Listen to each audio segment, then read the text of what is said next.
while her white colleagues were often offered lucrative deals. A particularly notable example, Henson's performance earned critical acclaim and an Oscar nomination. She received a fraction of the pay given to her white co-stars, and was even required to cover her own accommodations during filming. She expressed frustration and sadness, explaining that she didn't want to play the victim, but felt that speaking out was necessary for change. In her television career, Henson found success and greater recognition for her loyalty. Empire turned Henson into a household name, and she was celebrated for her bold, fearless portrayal, earning her a Golden Globe for Best Actress in a television series in 2016. Yet, even with Empire's popularity, Henson was candid about her fight for pay equity. In her memoir called Around the Way Girl, she recounted feeling marginalized, even though her character drove much of the show's success. Taraji P. Henson's dispute with Oprah. The recent rumors of a feud between Winfrey and Henson center on where Oprah serves as a producer and Henson stars as the iconic character named Shug Avery. Tensions reportedly arose after Henson voiced frustration over certain production issues, particularly regarding safety and support on set. The movie, which is a musical adaptation of the original 1985 film based on Alice Walker's novel, has been a passion project for both women, making these rumored tensions all the more surprising to fans. The rumors began when Henson gave an interview where she discussed her efforts to advocate for certain necessities on set, describing scenarios where she allegedly felt that cast and crew members weren't given adequate resources. One key complaint was that actors were allegedly expected to drive themselves to set in rental cars, which Henson deemed a safety issue, especially given the crime rates in the area they were filming.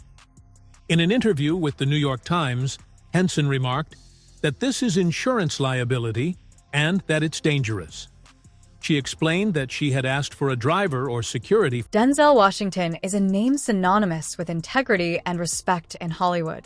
Known for his talent and dedication to justice, when Denzel speaks, people listen.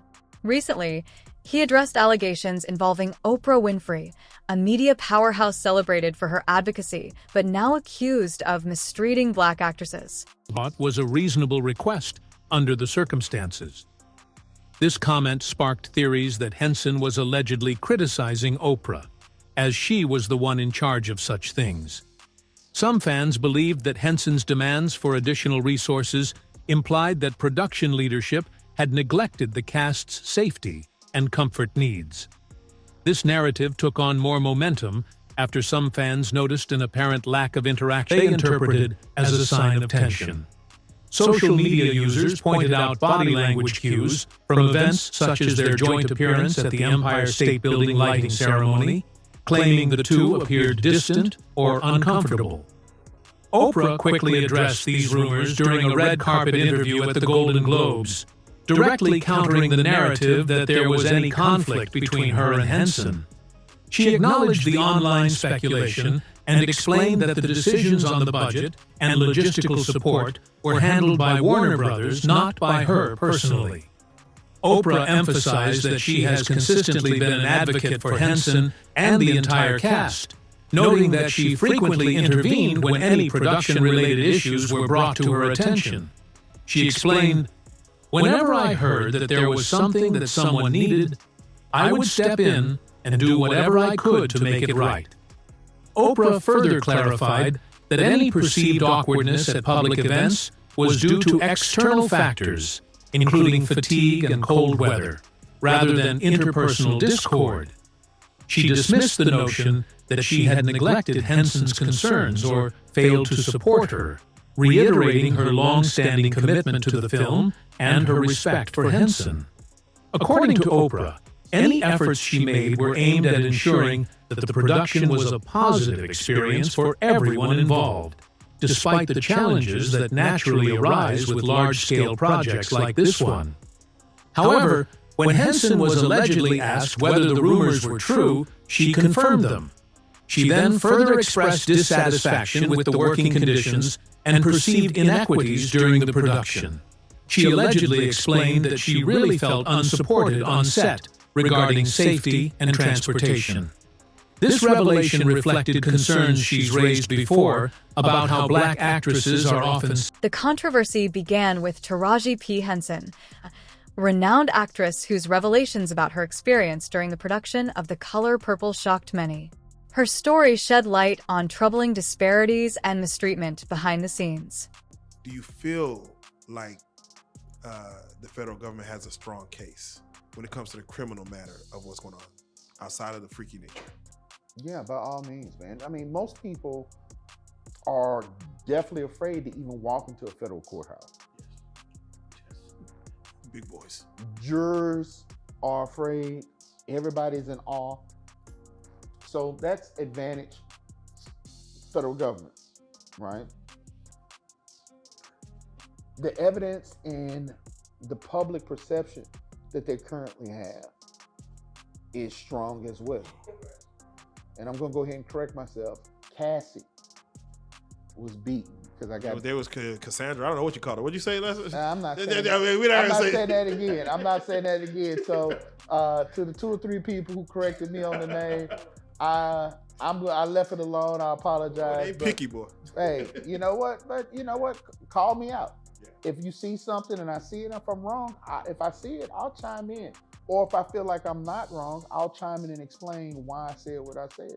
So I have no problem communicating with your viewers. Yeah. So yes, no, as you stated, Cassie, the 1,000 bottles of baby oil, which is not illegal. Again, it's not illegal. But is it not? Man, listen. Is it not? Is it flammable? It's flammable. No, I'm just asking. Physically or metaphysically? Like, what are we talking about? Because it can go both ways. I don't want to know about the metaphysical part of it. But no, I mean, that much of anything, quite honestly, if it could be used to make a bomb, chances are you're not supposed to have that. It's easy defense. Hey, we like having oil parties, bathtubs full of oil and slip and slide. Is it a fix? To me, that's an easy. Is it easy fix? Yeah, I mean, don't say move that. on to the next question. Don't say that. Don't say that. It's like we literally have baby oil wrestling nights. You know why you don't want to? Is that illegal? It's illegal in the context of how Sean Combs uses it. So you don't want to say that. Okay. So don't. If Sean Combs, if you see this, Joker should not be your attorney. Yeah. That's why I did not pass the bar. Because statements like that are gonna get you sent straight. They're gonna be like, we don't even need a jury. Just listen. This is your cell right here. This is your cell. You don't want to say that. But he has to explain that. His lawyer has to explain it. Well, and watch this. Taraji claimed she was underpaid, overworked, and had to drive herself to set despite safety concerns. Her account resonated with others, prompting stars like Gabrielle Union and Monique to speak out about their own experiences of inequality in Hollywood. Denzel Washington addressed and brought to light her purported reprehensible actions. Denzel delved into a range of allegations, including and usurping roles. Nevertheless, Oprah appears to be someone unwilling to passively witness the unfolding events, possibly with a hint of intimidation, reminiscent of her actions in the past. Amidst these accusations, certain Twitter users began asserting that Oprah's residence in Boca Raton, Florida, had been raided in connection to a global trafficking ring. Supporters of this claim cited Oprah's previous associations with offenders. Adding to this alarming rumor, Twitter posts propagated the idea that Oprah had been apprehended under suspicion of participating in global trafficking. However, the seemingly bizarre nature of this assertion is due to its lack of truth. Obviously, these rumors are beyond ridiculous, but Oprah felt the need to clear the air anyway. Just got a phone call that my name is trending and being trolled for some awful fake thing. It's not true, she wrote on Twitter. Haven't been raided or arrested, just sanitizing and self-distancing with the rest of the world. The enigmatic enigmatic nature of Hollywood is as intriguing as a magician's hat, filled with peculiarities and concealed treasures. From glamorous parties to occasional scandals involving A-listers and the persistent efforts to discreetly handle certain film projects, it's evident that the entertainment industry harbors more secrets than a hidden treasure map. And of course, one cannot overlook the nuanced skill of artist management, akin to the challenging task of herding cats in the world of Hollywood. A Hollywood trainer was talking to me to force me to go and apologize, right? But furthermore, it's no secret that celebrities sometimes engage in lighthearted banter and has undoubtedly been a formidable presence in Hollywood, captivating audiences with his distinctive style and adaptability. From eccentric quirks to a diverse range of authentic character portrayals across various film genres, he has stood as an entertainment powerhouse. His unwavering impact on both the silver screen and television has etched an unforgettable place in the hearts of fans. Kid, come here. Come on, I'll give you a free ride. You do it again. Show this boy. Go ahead. No, That's terrific, kid. That's terrific. With a voice that could command a room, a face that could launch 1,000 ships, and an expression so serious it could turn milk sour, Christopher Walken had that spooky... Attention quickly turned to Oprah, a producer on The Color Purple. Known for advocating fairness, her involvement in these allegations surprised many. While Oprah denied wrongdoing and blamed Warner Brothers, some felt her response fell short of accountability. Your spine faster than a roller coaster. You're a terrific actor, and you've portrayed many types of people, but you clearly you like to play an evil character, don't you?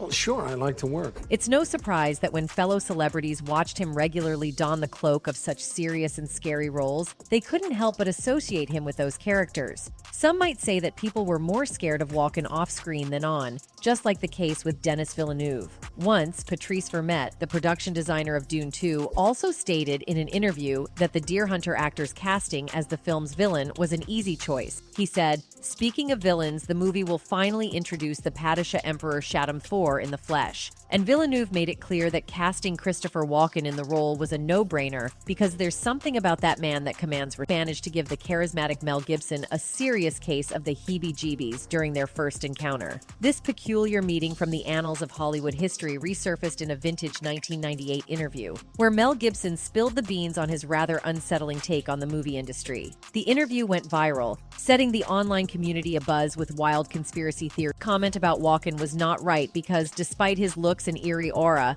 he is a legendary actor who has contributed to Hollywood with his captivating performances. Well, it appears that those who dared to speak about the legendary actor might have felt the icy winds of disapproval from some of Hollywood's elite. Recently, Mel Gibson has been toiling away on a rather controversial movie, and the latest buzz is quite the showstopper. Word on the street is that the film has achieved a jaw-dropping milestone, breaking the $150 million barrier at the box office, and its meteoric rise seems far from running out of steam. And they don't have a lot of 3D special effects, but they do operate on a higher level. Despite the persistent efforts of woke Hollywood and the liberal news media to put a damper on things, this film has not only recouped its production costs, but has managed to bankroll a whopping tenfold return. It's now etching its name in the annals of box office history as one of the most astonishing triumphs of all time. If I put down exactly what happened, it's too hard to take. Mm-hmm.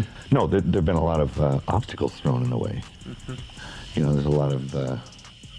what would you call it? It's absolutely mind-boggling how Hollywood is seemingly going all out to give this movie the cold shoulder. The movie has seemingly reignited the spotlight on Hollywood, and it's raising eyebrows all around. One notable figure finding themselves under the... Denzel highlighted that someone as influential as Oprah has a responsibility to uplift others, especially within the Black community.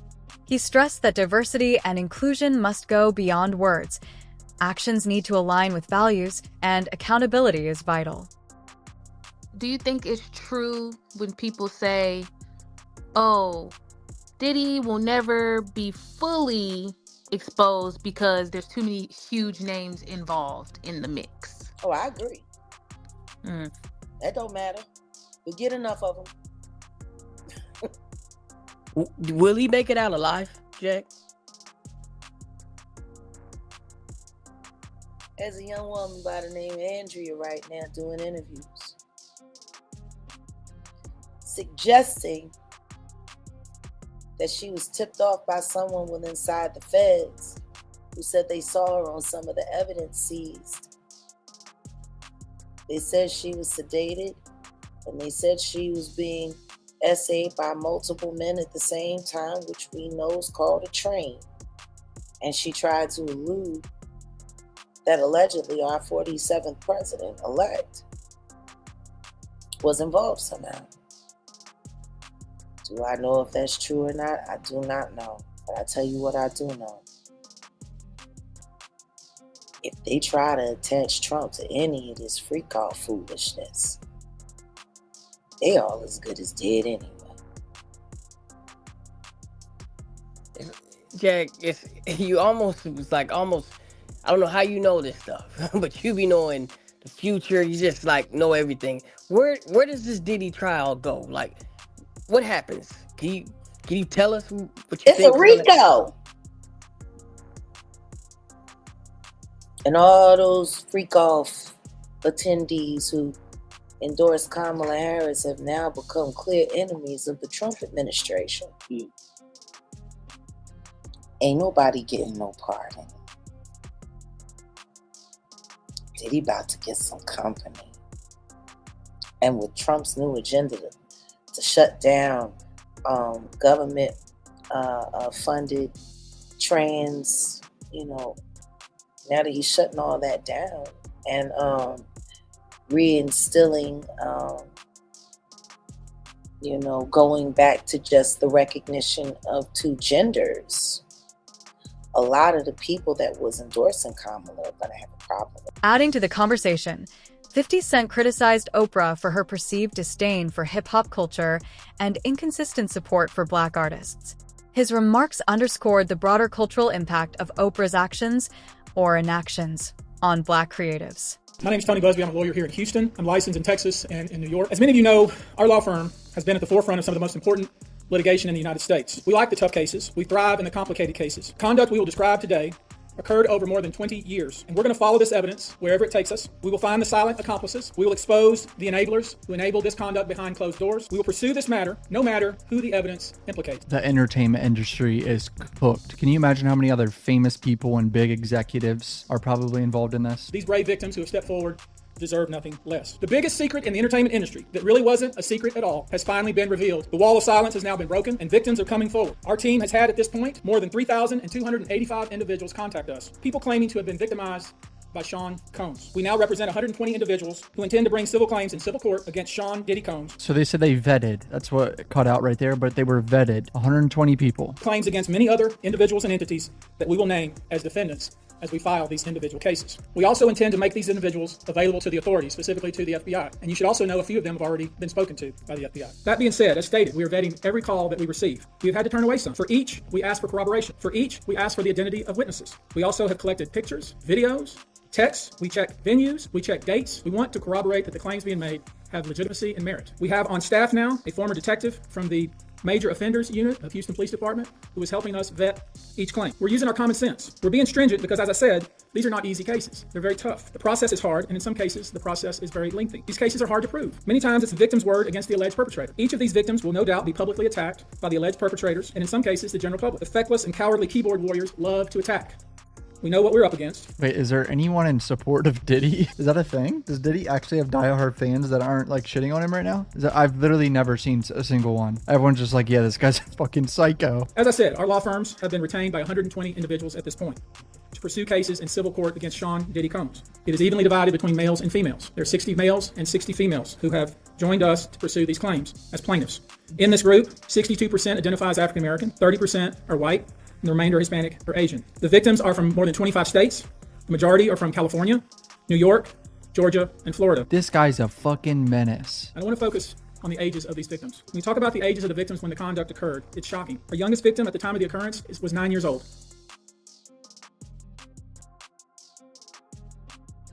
Okay, I didn't know about that. I thought this, I swear in my life I did not know about that part. Oh no. We have an individual who was 14 years old. We have one who was 15. 25 of the 120 individuals who are plaintiffs in these cases were minors at the time of the acts complained of. This guy is What makes this story even more compelling? Oprah's immense influence often shields her from scrutiny. However, the courage of Taraji, Gabrielle Union and Monique has sparked a crucial discussion about accountability, even for those at the top of the industry. On you. Got one right now, too, motherfucker. Damn. Nigga, what's the going rate right now? Well, I'll send you a video. Damn, okay. Shit. In this situation, they have 50 on me. Oh, shit. I'm like, damn. 50 ball. Yeah, damn. That's a nigga. What? They have 50 on me. They have 50 on me, bro. And if you don't mind, while you put that up, can you speak on why? I mean, I know you about to send it, but for what reason? Is it something you said, something you done, a female you protected? Maybe right. So like I had referenced earlier, like my main business model is protecting females who got the proper resources. So these guys had hold on, I'm gonna send you that video. Oh yeah, I'm gonna get that right now before I forget. So matter of fact, let me just do this before I start, because this is a dark topic right now.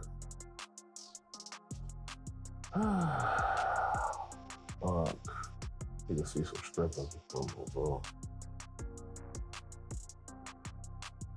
Trying to get interested. Oh, okay, there we go. Boom, boom, boom. All right, Joker, coming to you right now.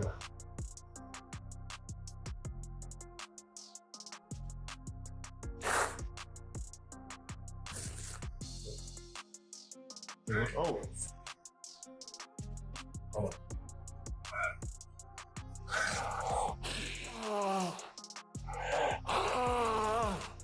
Yeah, so this is what you did to the young man. Yeah. So that's when I had 50 on me.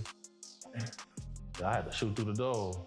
And like the dude who said call 911, he got hit in the neck, hit an artery, shot blood all through the ceiling on the porch, everywhere. Oh, let me get it right, my bad. The controversy surrounding Oprah isn't just about one incident. It's a reflection of a larger issue in Hollywood. For decades, Black artists have faced systemic barriers that have limited their opportunities and undervalued their contributions. Pay disparities, lack of representation, and exclusion from key decision-making processes are just a few of the challenges they... This controversy serves as a reminder that advocacy comes with responsibility. For someone like Oprah, who has built a brand on empowerment, failing to uphold those ideals makes any deviation glaringly obvious. CBS organization released another lawsuit to your award. Him, he's 13 years old at a BMA party. Assaulted, raped, whatever the word they want to use. When that story came out, or when the first story of that came out, they said, ain't no way that this man here will be with underage people, boy or girl.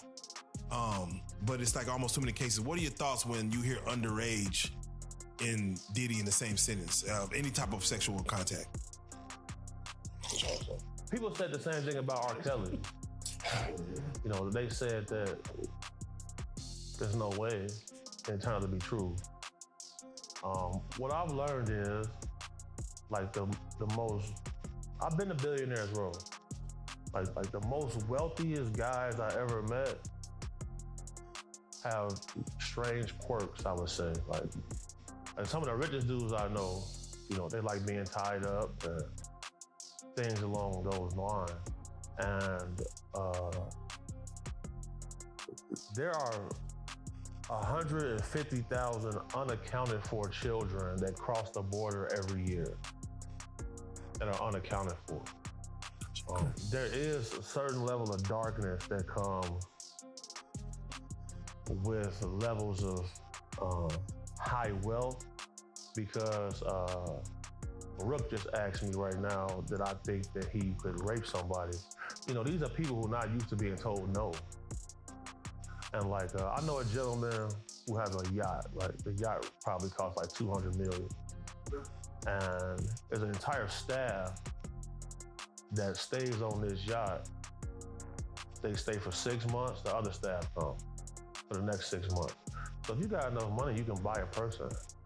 You can buy their time. So that's the level of what's going on.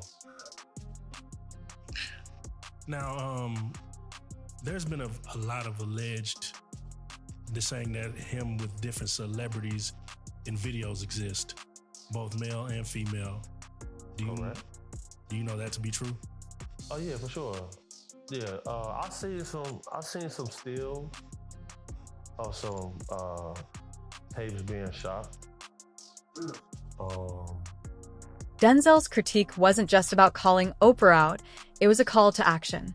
He urged everyone to recognize that power and influence come with the duty to support and uplift others, especially within marginalized communities.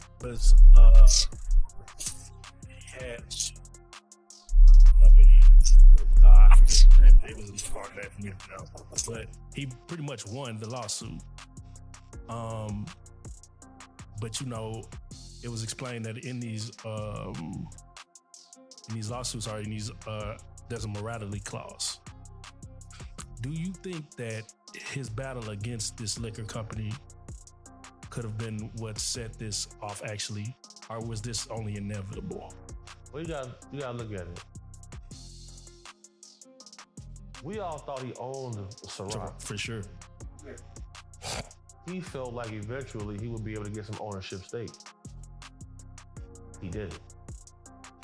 And these issues really started for him once he went after them. Because shortly thereafter, he sold Revolt TV. And anybody who follows him, Revolt TV was his baby. He worked hard on that. Facts. So once that was sold, I knew the end was near at that point. Because, you know, just like Gucci Mane when he went to jail, he passed his artist contracts off to people who could hold them and fulfill the details while he was gone. That's what they do. They pass it off to people who can put it in a shell corporation. So you can have a corporation that have an anonymous owner. So once I seen Revolt get sold, I knew the end. I knew there was going to be a tumultuous path for him for sure. Did you feel like it was Diddy's, or do you feel like he was careless towards leading up to this? Like, just, I know you had mentioned him, just the way he's moving, you know, he's even him coming to New York, lollipops. Do you feel like he was moving like very careless and where like, that's why you don't have a bond? That's why, you know, you weren't strategic enough in this whole thing? Absolutely, because the agreement was that as long as his private jet wasn't in the same state as him, he would be able to stay on the street. The moment that jet came to New York, he got arrested. And then you got to think about it, like, they got him on audio, calling witnesses, trying to get them to change the story. That's extremely careless. Yes. It's almost as if he was used to having someone protecting him. They say he's snitching on Jay-Z. Is that a real thing? You don't want to say Jay-Z on it, bro. Out of respect to y'all, you don't want to say Okay, his name on it. so that's good. For sure. All right, so we're gonna they say they're snitching. Diddy snitching. Is that a real thing? Denzel's words resonated deeply because they were authentic. He wasn't attacking Oprah, but challenging her to live up to the values she champions, encouraging her to use her platform for real, lasting change. Yeah, bro, like, me and him been outside together 15 years. Well, that's small. So, like, he the reason I'm alive right now. You feel me? Like, he don't really care about money like that. Like, he don't really care about a lot of this. As long as he got his jewelry, he got his cup, he got his gun, and we doing our thing, he cool. Yeah, that's all you need in life. So, you know, whenever I know I got a situation coming up and, you know, the risk of dying is high, dude got gonna make sure he there. That's what he like to do. Right. But anywhere I take my boy, I have to give him certain guidelines. On this particular day, I say, bro, I don't know what we're gonna see in here, but we get $2,500 apiece to keep these two models right here safe at this event. Don't get out of my eyesight. He said, Gordo, that's my nickname, Gordo. I said, Gordo, I love you, but I gotta go to the bathroom. I say, okay, bro, the bathroom over there, I think. So I'm over here dealing with them. About 30 seconds go, I hear, he got a gun. I'm like, I instantly know, I say, fucking do God. I look over there, I see he got joined up and it's out and he's pointing it at somebody. He say, hey man, everybody get on the ground. So now here I go, I gotta say, y'all stay right there. I come over there. 5 dudes in the bathroom. Everybody pants their ankles. One dude didn't even have no pants on at all. He even had no socks on. He getting extra crazy. I'm like, dude, what you just see? He say, bro, these motherfuckers in here all pulling each other. I'm like, what you mean? He say, man, sword fighting in here. Hey, we gotta go. I'm like, damn. Shout out Big Duga. Shout out Big Duga. Yeah. Shout out Big Duga. Damn. That's the thing, bro. Like, bro, So, let's do it like this. Let me ask you. Niggas would get mad at me. I wouldn't plug them with celebrities. And I say, look, bro, you don't know what you asking for. And when I see certain guys, I say, yeah, you definitely getting your cake stood. Because you too thirsty to go be up here. 5 in the morning, you want to be in the studio with all dudes? Everybody out in ecstasy and cocaine. They sipping liquor. There's no females here. You the females, my boy. Shit. You the female. Oh no. Now Chris Columbus had a story that he told where he was laying down with his wife, and he got a phone call from Diddy like at 2 in the morning, saying I'm at the hotel, and he's like, yeah, well who there? Like, you know. So you said that Denzel Washington wasn't down with the program, the Diddy program. Well, no. My friend had to do a number 2, and she was on stage, and he wouldn't let her be relieved, and so she ended up doing it on stage in front of everybody, and it was a wet one, and it went everywhere. It was so nasty, and Denzel was disgusted. He grabbed his wife and was like, "You don't respect nobody," and ran up out of there. Did you see people react like that a lot, or were most people going with the flow? It was so much going on. The people that noticed reacted, but it was just so much going on. If you weren't right there in that vicinity, you didn't even know. It was too much going on. But yeah, everybody, and everybody was just walking around zombied out. Like after a certain time, when you would make the announcement, if you don't, the regular party's over, if you don't want to participate in what goes on after. It's just interesting. I just want to bring up Justin Bieber for a second. Shout out to Justin Bieber, man. I'm a Justin Bieber fan. I want to work with him. Man, I have such empathy for you. You are a strong person, Justin. Shout out to you in your heart. You sing when I hear the pain. Now when I listen to your music, I hear the pain in your voice, Justin. All you wanted to do was sing. Your mother caught you playing your guitar, singing, and thought, let me help my son out. Let me focus on what God, let me nurture this talent. And she thought she was doing the right thing by taking that video to Scooter Braun. And I'm sure Scooter Braun probably thought he was doing the right thing taking to Usher. But Usher, why you do him like that? You need your ass kicked, Usher. Usher, you need your ass kicked. You need to get slapped or something, Usher. You knew what Diddy was going to do to him. What'd you get by taking him over there? And then you had the nerve, he signed to you? So you've been making money off of him after you get him abused like that? You owe him all his money back. Are you Diddy number 2, 3, 4, Usher? Running around here. I mean, this is ridiculous, y'all. Hey, I'm on a live, y'all. Stop calling me when I'm on a live. That's disrespectful. I'm on live. Stop calling me. Jaguar Wright is watching. She's in the chat. Hi, Jaguar. I love you. Oh, I love if I can work with her. She sings so good. Hey, tell Fox to stop calling me. Jaguar Wright is on the. Purple Rain. Purple Rain. Tell him to stop. He keep calling. He called 5 times. I don't even know what man. He gonna make me talk mess. Tell him to stop. That's ridiculous. Hey, Jaguar. Yeah, I just want to say, man, your voice is amazing.